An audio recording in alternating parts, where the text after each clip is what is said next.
I flew to Albany without warning and found my son bleeding out in an ICU bed. His wife was at a luxury resort with her personal trainer, so I destroyed her in 48 hours. By the time she realized what happened, she had nothing left but handcuffs. I am Richard Callahan, 67 years old, and I used to sit on the bench as a federal judge in Manhattan. I thought I had retired from destroying lives, but that Thanksgiving night, I learned that justice doesn't retire. It just waits for the right moment to strike. Before I tell you how I dismantled a gold digger's entire existence in less than 2 days, hit that like button and subscribe to Obsidian Vengeance. Tell me in the comments which state you're watching from. I want to know how far this story of retribution travels. The call came at 9:47 p.m. on Thanksgiving night. I was in my study in Brooklyn, nursing a bourbon and reading case files I didn't need to read anymore. Old habits. My phone lit up with a number I didn't recognize. Upstate New York area code. I almost didn't answer. Mr. Callahan?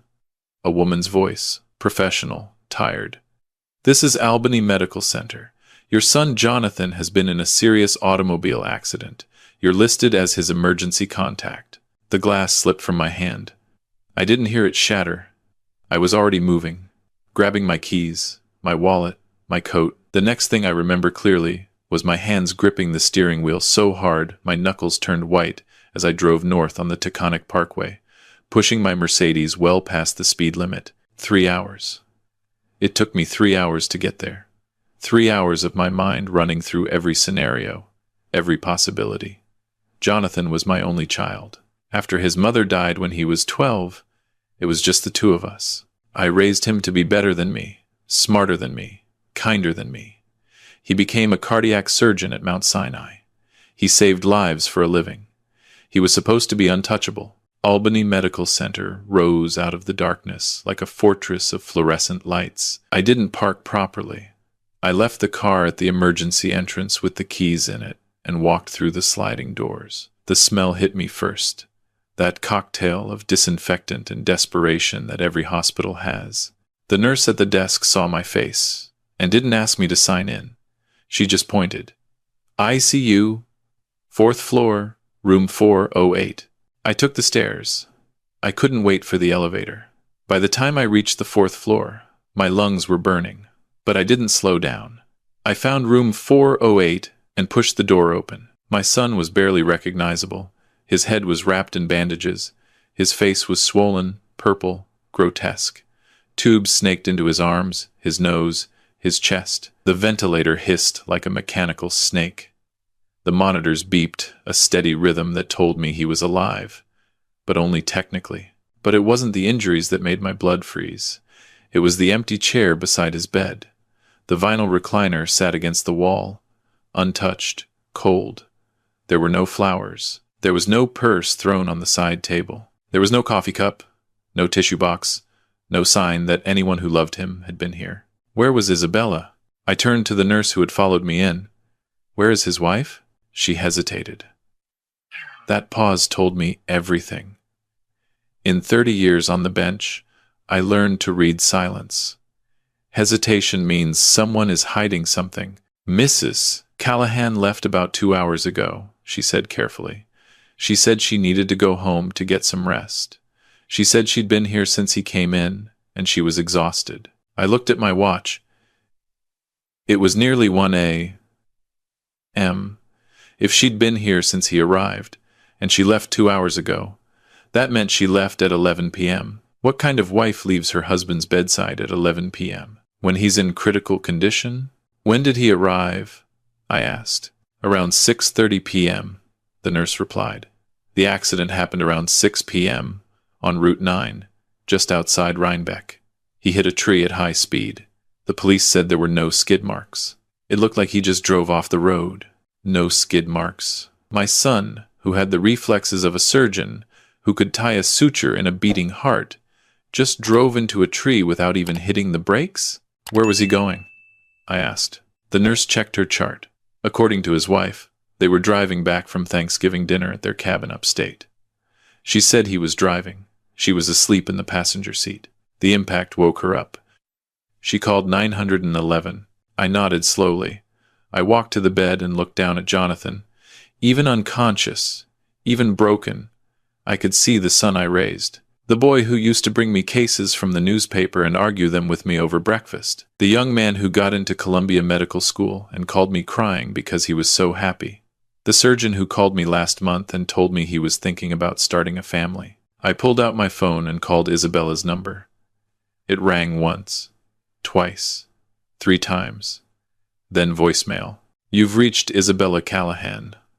I can't come to the phone right now, but leave a message and I'll call you back. Her voice was bright, cheerful, the voice of someone who had never experienced real hardship. I hung up without leaving a message. I dialed again. Voicemail. Again. Voicemail. I looked at the nurse. Do you have an address for where she went? I'm sorry, Mr. Callahan. I can't give out that information. I pulled out my wallet and showed her my old federal ID, the one I kept even after I retired. It didn't have any real authority anymore, but it looked official enough. His wife is unreachable, I said, my voice dropping into the tone I used in the courtroom. My son is in critical condition. I need to know where she went in case there's an emergency and we need her consent for surgery. The nurse looked at the ID, then at me, then at Jonathan. She made a decision. The Mohonk Mountain House, she said quietly. She mentioned she was going to their cabin nearby, but she asked us to call her at the Mohonk Mountain House if there were any changes. Mohonk Mountain House. I knew that place. It was a luxury resort in the Shawangunk Mountains, about an hour south of Albany. 5-star rooms, spa treatments, gourmet dining. It cost more per night than most people made in a week. Why would a woman whose husband was dying go to a luxury resort instead of home? I pulled out my phone and opened the tracking app I had installed on all our family phones years ago. It was supposed to be for emergencies, for finding lost phones. Jonathan had never turned his off because he trusted me, and I had access to Isabella's phone because I paid the family plan. I opened the location history. Isabella's phone was not at Mohonk Mountain House. It was there, yes, but it had been there since 4 p.m. yesterday, Thanksgiving Day. She had checked in the day before the accident. My jaw tightened. I scrolled back further. She had been at that resort for 3 days. While Jonathan thought she was visiting her sister in Boston, she was at a couple's retreat less than 90 miles from home. I zoomed in on the location. Her phone was currently in a building marked Alpine Spa and Wellness Center. At 1:15 inches the morning, she was at a spa. But she wasn't alone. The family tracking showed another phone in the same location. I frowned and checked the device list. It was labeled M. Steele, shared device. Marcus Steele. I knew that name. He was Jonathan's personal trainer, the guy my son hired 6 months ago when Isabella convinced him he needed to get in better shape for his demanding schedule. Marcus came to their apartment 3 times a week. He was young, built like a Greek statue, and had the kind of smile that made people trust him immediately. I felt the rage building, but I tamped it down. Rage is fuel, but it's a terrible driver. I needed clarity. I needed evidence. I turned to the nurse. I need to see the attending physician. 5 minutes later, a young doctor in green scrubs walked in, looking exhausted. Dr. Patricia Ramos, according to her badge. Mr. Callahan, she said, shaking my hand. I'm so sorry about Jonathan. He's stable for now, but the next 48 hours are critical. What are his injuries? Severe head trauma, 3 broken ribs, collapsed lung, fractured pelvis. But what concerns me most is the internal bleeding. We've stabilized it for now, but if it starts again, we'll need to operate immediately. Will he recover? She paused. If he makes it through the next 2 days, his prognosis is good. He's young, he's healthy, he's a fighter. But right now, it's touch and go. I nodded. Doctor, I need you to run a toxicology screen. She blinked. We already did a standard tox screen. No alcohol, no drugs. I need you to run an extended panel, I said. Check for blood thinners, anticoagulants, anything that would affect clotting. Dr. Ramos frowned. Why would you think? Just run it, I said. Please. I'll pay for it myself if the insurance won't cover it. She looked at me for a long moment, then nodded. I'll put the order in now. I sat down in that empty chair and waited. I pulled out my laptop and connected to the hospital Wi-Fi. I had resources most people didn't. 30 years as a federal judge meant I knew people. I knew investigators, forensic accountants, private detectives who owed me favors. I sent 3 emails. The first was to Daniel Wu, a forensic accountant who had testified in dozens of my cases. I asked him to pull all financial records for Isabella Callahan and Marcus Steele for the past year. The second was to Grace Martinez, a private investigator who specialized in marital infidelity. I asked her to surveil the Mohonk Mountain house and document everything. The third was to my attorney, Helen Berkowitz, asking her to prepare documents for an emergency restraining order and power of attorney transfer. Then I waited. At 6:30 a.m., Dr. Ramos came back. Her face was pale. She was holding a printout. "Mr. Callahan," she said quietly, closing the door behind her. "You were right to ask for the extended panel." She handed me the paper. I scanned the numbers. My eyes stopped on one line. Warfarin levels, 15.2 milligrams per liter. Normal therapeutic range, 1 to 3 milligrams per liter. "Warfarin," I said. "That's a blood thinner." "Yes," Dr. Ramos said. "A very powerful one. At these levels, any minor trauma would cause massive internal bleeding. A car accident at even moderate speed would be catastrophic." "Is my son on warfarin?" "No. His medical records show no prescription for anticoagulants. He's a cardiac surgeon. He would never take something like this without medical supervision." I looked at the paper. "How long would it take for levels this high to build up?" "At least a week of daily high doses," she said. "This wasn't an accident, Mr. Callahan. Someone poisoned your son." The world tilted. I gripped the armrest of the chair. "You're saying someone deliberately gave him a drug that would make him bleed out if he got hurt?" "I'm saying that the levels in his system are not consistent with therapeutic use or accidental ingestion. This was intentional. And given the timing with the car accident," she trailed off. "Someone tried to kill him," I finished. She nodded. I stood up. "Doctor, I need you to call the police. Report this as an attempted homicide. And don't let anyone near him except medical staff with proper ID. No visitors without my explicit approval." "What about his wife?" "Especially not his wife." Dr. Ramos looked shocked, but she nodded. "I'll notify security." I walked out of the room and called Helen Berkowitz. She answered on the first ring. "Richard, I got your email. What's happening?" "Jonathan's been poisoned. I need emergency guardianship transferred to me immediately. His wife is a suspect." "Jesus. Okay. I'll file the papers this morning. We can get an emergency hearing by noon." "Good. And Helen, I need you to freeze all joint accounts. Every penny." "On what grounds?" "Suspected financial fraud and attempted homicide. I'll have the evidence within the hour." I hung up and checked my email. Daniel Wu had already responded. He worked fast. The email contained 3 attachments. I opened the first one. It was a life insurance policy. Jonathan had taken out a $10 million term life policy 6 weeks ago, with Isabella as the sole beneficiary. The policy had a double indemnity clause for accidental death. If Jonathan died in that car crash, Isabella would get $20 million. I opened the second attachment. It was a credit card statement for Isabella's personal account, the one I didn't have access to. Over the past 3 months, she had spent $47,000.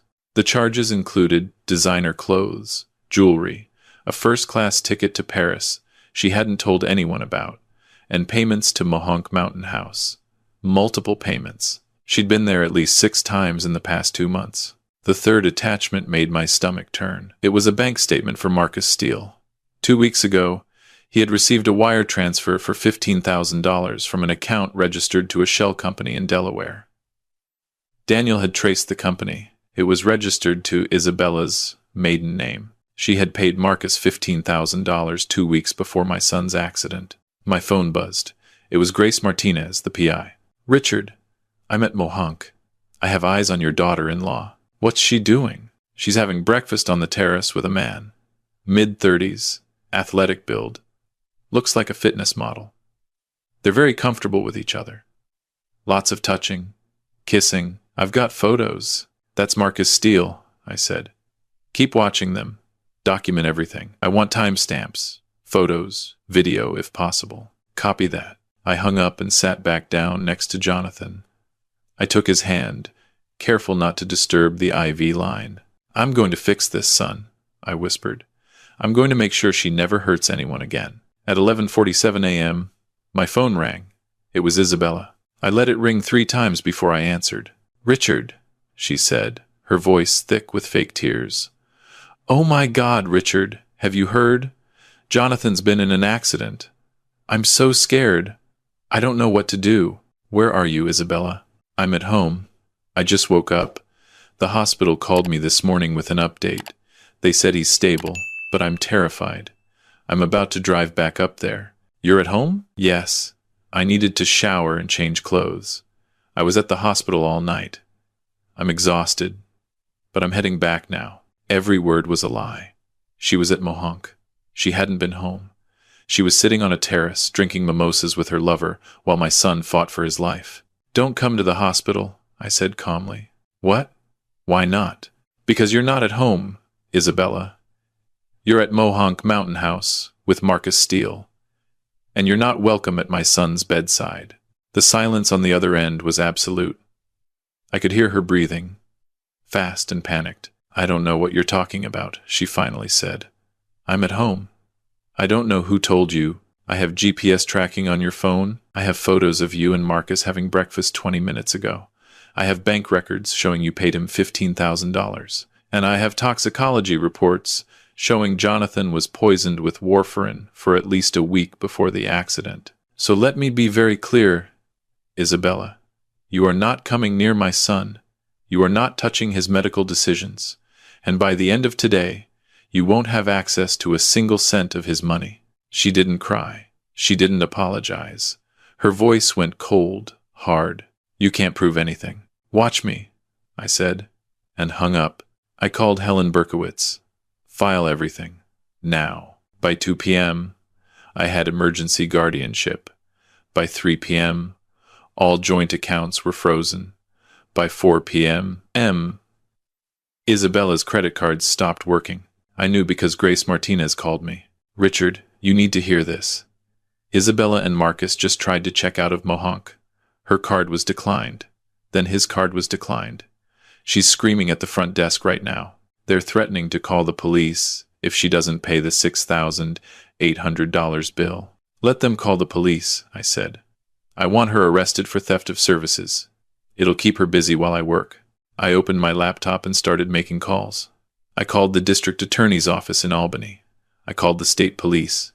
I sent them the toxicology reports, the financial records, everything. By 6 p.m., there was a warrant out for Isabella's arrest for attempted murder. By 7 p.m., she and Marcus were in custody. I drove to the state police barracks in Albany to watch them bring her in.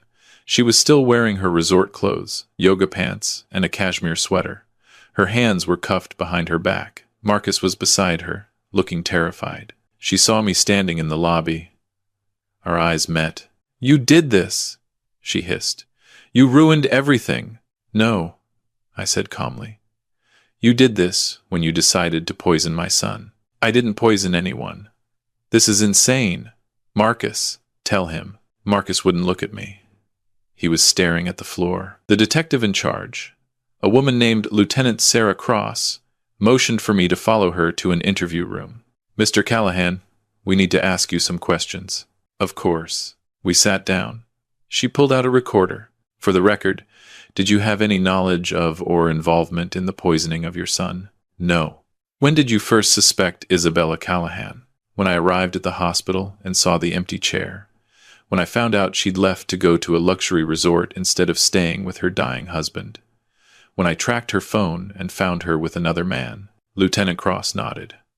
We've been reviewing the evidence you sent, the financial records, the life insurance policy, the toxicology report. It's compelling, but we need to establish how the warfarin was administered. Jonathan's medical records, I said. Check what prescriptions Isabella had access to. Check if she filled anything in his name. Cross made a note. We're already on it. She left the room.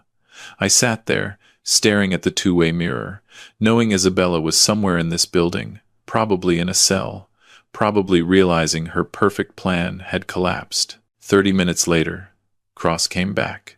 Her expression was grim. "We found it," she said. 3 weeks ago, Isabella filled a prescription for warfarin using a forged doctor's signature. The pharmacy has video of her picking it up. She told the pharmacist it was for her father's heart condition. "Her father is dead," I said. "We know. That's fraud on top of attempted murder."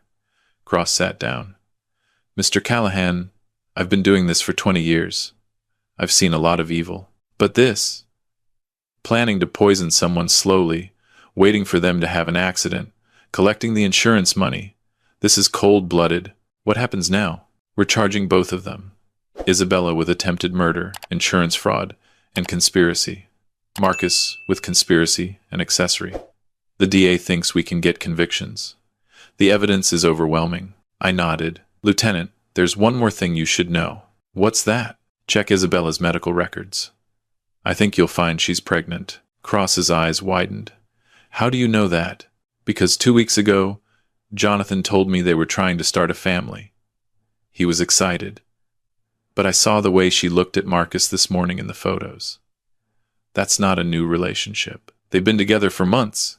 I'd bet money that baby isn't my son's." Cross stood up. "If that's true, that's another layer of motive. She wanted him dead before he found out." "Run a paternity test," I said. "Compare it to Marcus's DNA." She left again. I sat in that cold room and waited. At 11 p.m., Cross came back with a folder. She slid it across the table. "Preliminary results," she said. "You were right. She's 10 weeks pregnant. And based on the timeline and her phone records, she was with Marcus almost exclusively during the conception window. There's a 94% probability Marcus is the father." I closed the folder. "So she poisoned my son, tried to stage his death as an accident, planned to collect $20 million, and run away with her lover and their baby." "That's exactly what happened." I stood up. "When's the arraignment?" "Tomorrow morning, 9 a.m. I'll be there." I drove back to the hospital. It was past midnight. Jonathan was still unconscious, but the monitors showed his vitals were improving. The bleeding had stopped. The doctors said if he continued to improve, he might wake up in the next few days. I sat in that chair and held his hand. "She's gone, son," I whispered. "You're safe now." The arraignment was a circus. The media had gotten wind of the story. A beautiful influencer and her fitness trainer lover accused of poisoning a cardiac surgeon for insurance money. It was tabloid gold. Isabella wore an orange jumpsuit. She looked small, diminished. The judge read the charges. Attempted murder in the first degree, conspiracy to commit murder, insurance fraud, forgery, theft. Her lawyer argued for bail. "Your Honor, my client has no criminal record. She's a respected member of the community. She's pregnant. Detaining her is denied," the judge said flatly. "The defendant is a clear flight risk and a danger to the victim. She will be held without bail pending trial." Marcus's bail was also denied. As they led her away, Isabella turned and looked at me in the gallery. Her eyes were empty, hollow. She knew it was over, but I wasn't done. Over the next week, while Jonathan slowly woke up and began his long recovery, I worked with Helen Berkowitz to dismantle every piece of Isabella's life. We sued for divorce on grounds of attempted murder. We filed for full restitution of all money she'd spent from joint accounts. We traced every asset she had and froze it. Her Instagram account, where she had 340,000 followers, was deleted after sponsors dropped her, and her posts were flooded with hate comments.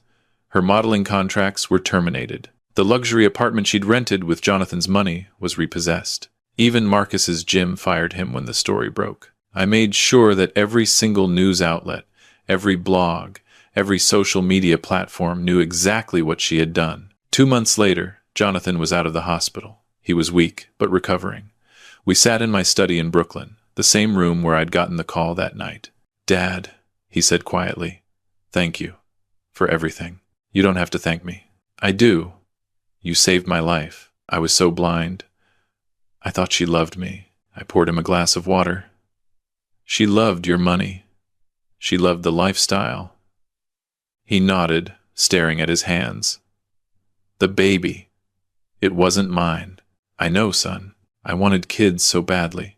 I thought we were building a life together. You will have kids, I said, with someone who deserves you, someone who sees you for who you are, not what you can give them. He looked at me. How did you know to check for poison? Because someone who leaves their spouse dying to go to a resort with their lover is capable of anything, and because I've spent my life watching people lie. I know what guilt looks like. I know what malice looks like. What happens to her now? Her trial is in 6 months. The DA is pushing for maximum sentences. With the evidence we have, she's looking at 25 to life. Marcus will probably get 10 to 15 as an accessory. Jonathan was quiet for a long time. I hope she thinks it was worth it. Every day in that cell.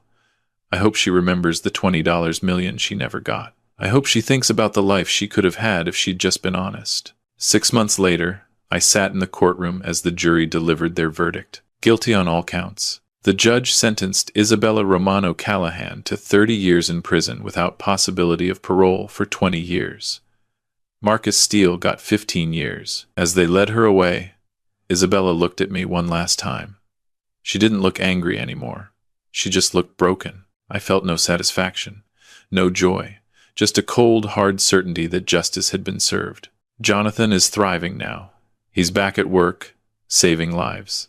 He met someone new, a pediatric nurse, who loves him for who he is. They're taking things slow, building something real. As for me, I learned that retirement doesn't mean you stop fighting. It just means you choose your battles more carefully. Money doesn't buy loyalty. It doesn't buy love. It can't buy back the time Isabella stole from my son's life or the trust she shattered. But money is a tool. It's a weapon. And if you know how to use it, you can protect the people you love and destroy the people who threaten them. I'm Richard Callahan, and this is my message to anyone watching. If you see someone treating your family like a bank account, if you see someone more interested in your assets than your heart, get out. Document everything. Trust your instincts. And if they cross the line, if they try to hurt someone you love, don't just walk away. Make sure they face consequences. Real consequences. Because true justice isn't given by the courts alone. It's taken by those who have the courage to fight for it. If this story resonated with you, hit that like button and subscribe to Obsidian Vengeance for more stories of justice served. Tell me in the comments, what would you have done in my position? Stay vigilant, protect your family, and never underestimate a parent's love. In the end, Isabella thought she could play the game. She thought she was smart enough to get away with murder. She forgot one thing. I wrote the rule book. I spent 30 years on the federal bench. I know every loophole, every law, every way to make the system work. She brought a knife to a gunfight. And now she has 3 decades to think about that mistake.